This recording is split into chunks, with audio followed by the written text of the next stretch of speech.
First of all, I'd say today we're here at this event which screened a movie about Ethiopia's wheat production journey, and I was very impressed.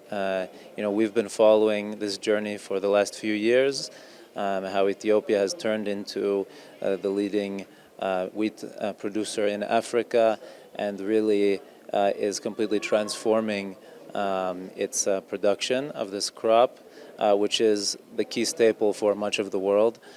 So it's a very incredible journey. I think the government has invested a lot into it, and we're happy to see the progress.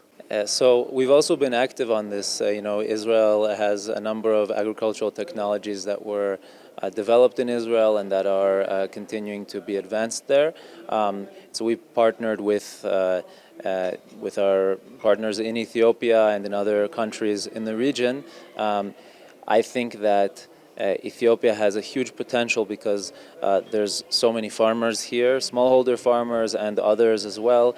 And if they just make small adjustments to their the technologies that they're using, whether it's the seed qualities, whether it's irrigation technologies, and even growing techniques, then their productivity and the yields will go up exponentially, and it will provide more economic benefit to the country, to the farmers themselves, and it will raise people out of poverty. So I think this is really a key moment in time, and also a key point that you raised, because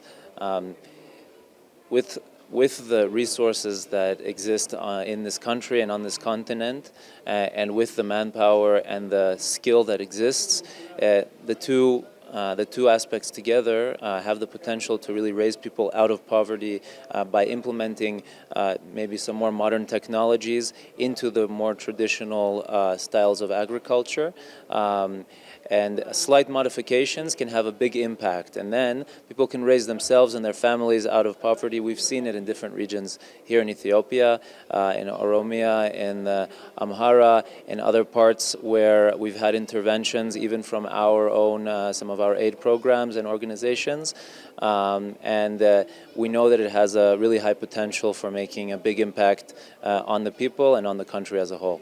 So Ethiopia is blessed with huge amount of natural resources. The land is very productive. Of course, there's also some dry regions, but in the end, it's a very, very large amount of resources. It's also blessed with large human resources because, huge population, tens of thousands of smallholder farmers who are working every day just to grow their crops, and I think, again, if we implement technologies into giving that extra push to these natural resources which are existing, you can make a lot out of it, and it can make a huge impact on families, on whole regions, and on the country as a whole. So lifting the country out of poverty, as you mentioned, it involves utilizing the resources that you have, and maybe implementing some more modern techniques and technologies, and together that will have the impact that you want to see.